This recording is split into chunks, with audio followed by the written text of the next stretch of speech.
जी, आज सर्व समाज श्रद्धांजलि सभा क्या खास बात है? किस तरह का आपका आयोजन रहेगा? सर्व समाज और क्षत्रिय हृदय सम्राट सुखदेव सिंह गोगामिड़ी जी की हत्या हुई 5 तारीख को।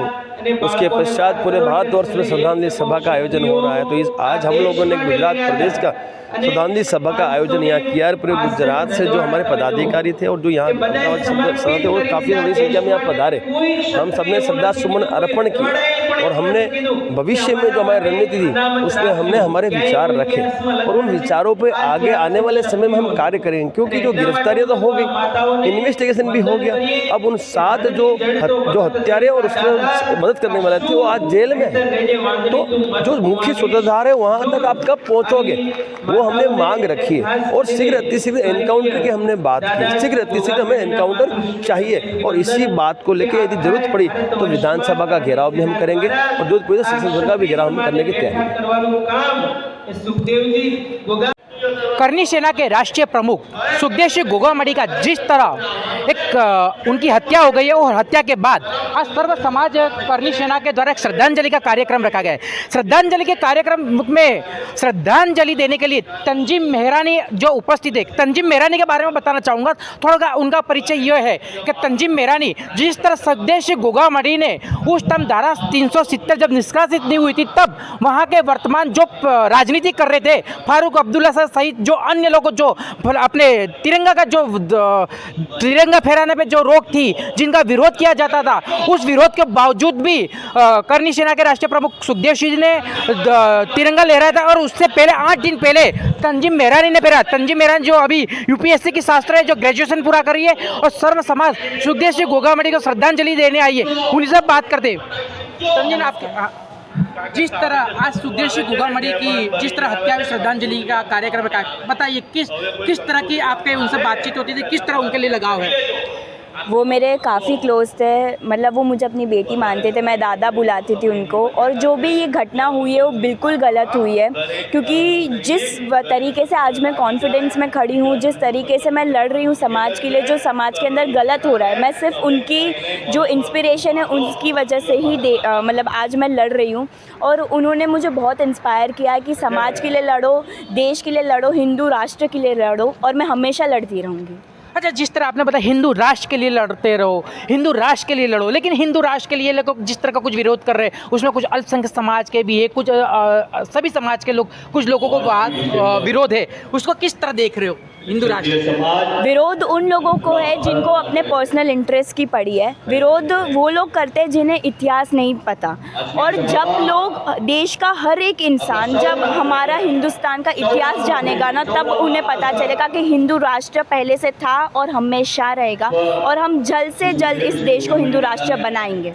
अच्छा, आपको ये तिरंगा जिस तब 300 धारा 370 निष्कासित नहीं हुई, 35 निष्कासित नहीं हुई थी, तब आपको किस तरह इंस्पायर किसने करा था और वहाँ के आपने तिरंगा फहराया था, तो आपको डर नहीं लगा था? डर तो बिल्कुल नहीं लगा था। ये इंस्पिरेशन तो अन्ना जी से मिली थी। 8 साल की थी जब उनका लोकपाल आंदोलन हुआ, वहाँ से इंस्पायर होती गई, पढ़ती गई, तो पता चला कश्मीर के अंदर ये सारी चीज़ें होती है। फिर सोचा कि लाल चौक पर फ्लैग होइस्ट करना है, तो पहली बार नहीं जाने दिया। दूसरी बार गई, दूसरी बार जाके पहले तो मैंने दिल्ली JNU में जो बोला जाता है मिनी पाकिस्तान है, वहाँ पे फ्लैग होइस्ट किया और वहाँ पे कन्हैया कुमार को मुँह तोड़ जवाब दिया।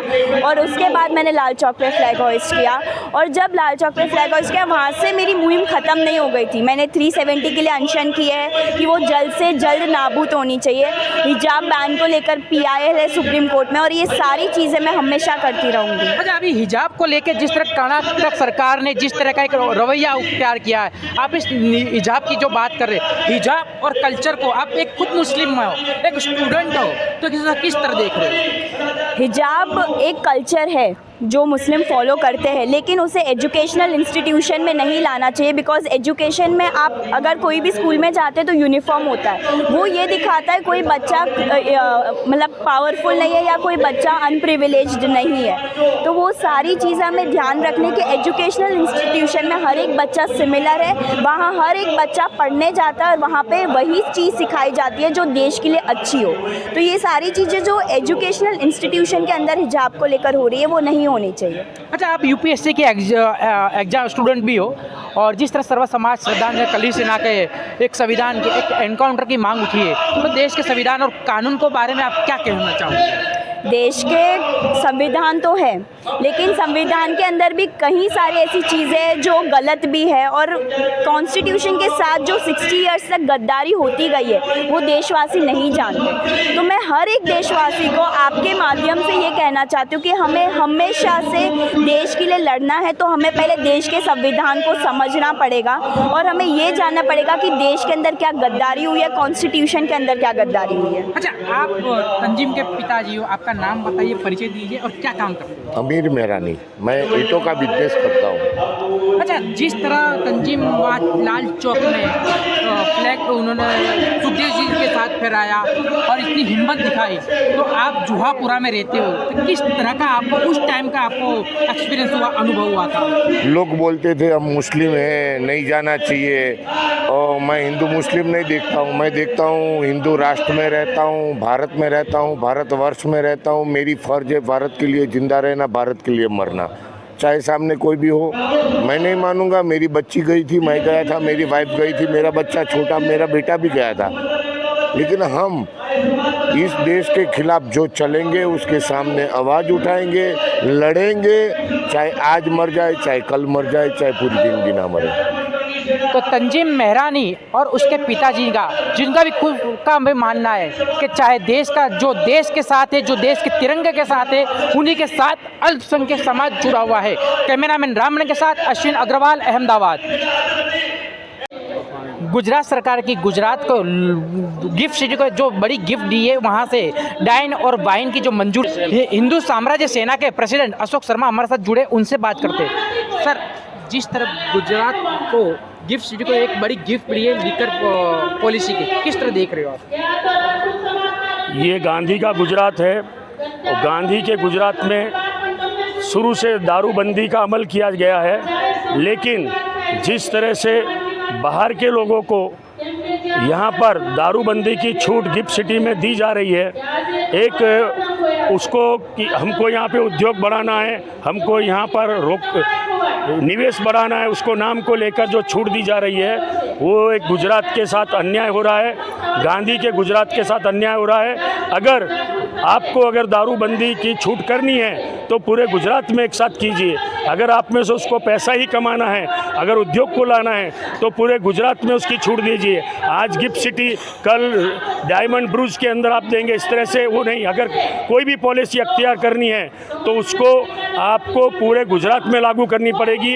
एक राज्य दो कानून नहीं चलेगा, नहीं चलेगा। अगर गुजरात में एक जिले के अंदर अलग कानून है, पूरे गुजरात में अलग कानून है, अमुक होटलों को छूट है, अमुक होटलों को नहीं है। अगर इसको आपको कि लगता है कि पूरे निवेश, तो पूरा निवेश पूरे गुजरात में आएगा, गुजरात के सभी जिलों में आएगा। तो आपको करना है तो पूरे गुजरात में इसकी छूट कीजिए, नहीं तो गुजरात के अंदर, गांधी के गुजरात के अंदर एक विधान, एक कानून वही चलेगा। गुजरात राज्य में दो कानून, गांधीनगर के लिए अलग, पूरे गुजरात के लिए अलग, ये नहीं चलेगा। और अगर आपको गिफ्ट सिटी जो गांधीनगर में, अगर उसमें दारू की छूट देनी है तो वहाँ से गांधी नाम हटाकर नरेंद्र मोदी नगर या मोदी नगर उसको बना दिया जाए, जिससे कोई तकलीफ नहीं होगा। जैसे स्टेडियम का नाम मोदी स्टेडियम कर दिया है, ऐसे गांधीनगर का नाम मोदी नगर कर दिया जाए या नरेंद्र नगर कर दिया जाए, वहाँ से गांधी शब्द हटा दिया जाए। अच्छा, आप ये मानते हो कि आज करनी सेना सर्व समाज श्रद्धांजलि में आज उपस्थित रहे, क्या विचार है? जिस तरह की हत्या है उसको किस तरह आप देख रहे हो? जय भवानी, जय शिवाजी। सुखदेव जी गोगामेड़ी की जो हत्या हुई है, इसके लिए जो ये जो श्रद्धांजलि सभा है, उस सभा के द्वारा, और मैं अपने विचार कहता हूँ कि इनके गुनहगारों को उनकी जड़ को उखाड़ कर फेंक कर जाहिर में इन शैतानों को फांसी की सजा दे देनी चाहिए। और हम सब हिंदू सनातन धर्मियों को एक होकर, वीरवर क्षात्र धर्मधारियों को सबको एक होकर, भारत के सभी संत साधु महात्माओं, भारत के सभी वीरवर संगठनों, भारत के हिंदू सनातन धर्म के जितने संगठन है, सभी संगठनों एकजुट होकर आगे बढ़े और हिंदू सनातन धर्म के रक्षा के लिए जिन्होंने अपनी बलिदान दी है, और सुखदेव जी गोगामेड़ी का बलिदान व्यर्थ न जाए, ऐसे हमें आगे बढ़ना है और कुछ करना है। अच्छा गुरुजी, आपने अभी जो भावनगर चे महाराज का एक दाखला दिया, उदाहरण दिया, थोड़ा उसके बारे में बता दीजिए। हाँ, अब जब 562 रजवाड़े जो वीरवर क्षत्रियों के थे और हमारे थे रजवाड़े, वो सभी रजवाड़े दे दिए, सब एक हो गए। और उस वक्त भावनगर नरेश ने सरदार वल्लभ भाई पटेल को पूछा था कि हम ये आपको दे रहे हैं, अगर कोई कानून गलत कानून बने और कोई गलत निर्णय लिया जाए तो प्रजा दुखी न हो, इसके लिए क्या?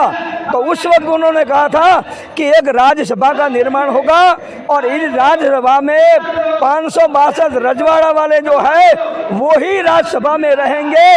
राज्यसभा का कोई इलेक्शन नहीं था, ये तो सब शैतानों ने मिला दिया है। और क्षत्रियों को मैं कहता हूँ, राज्यसभा तुम्हारी है, एक हो जाओ और राज्यसभा तुम्हारे हस्तक करके दिखाओ। राज्यसभा का जैसा बोला उनका अधिकार है, तो वो अधिकार दिलाने का आपका क्या प्रयास रहेगा? किस तरह आप क्षत्रियों को जगाओगे? और दूसरा सवाल थोड़ा मैं जोड़ूंगा, अभी आपने खाने और बहाने की जो बात करी, एक मैसेज दिया है, तो क्षत्रिय समाज को किस तरह का मैसेज दे रहे हो? क्षत्रिय समाज को मैसेज दे रहा हूँ, तुम क्षात्र धर्मधारी हो, क्षात्र धर्मधारी, गौ ब्राह्मण प्रतिपाल तुम्हारे आगे ही लिखता है, तो सनातन धर्म के रक्षक तुम हो। भगवान के हाथ से तुम्हारा प्राकट हुआ है और हाथ से रक्षा का कार्य करना है, तो हमें क्षत्रियों को जागने की जरूरत है और जागने के लिए हमें एकजुट होकर आगे बढ़ने की जरूरत है।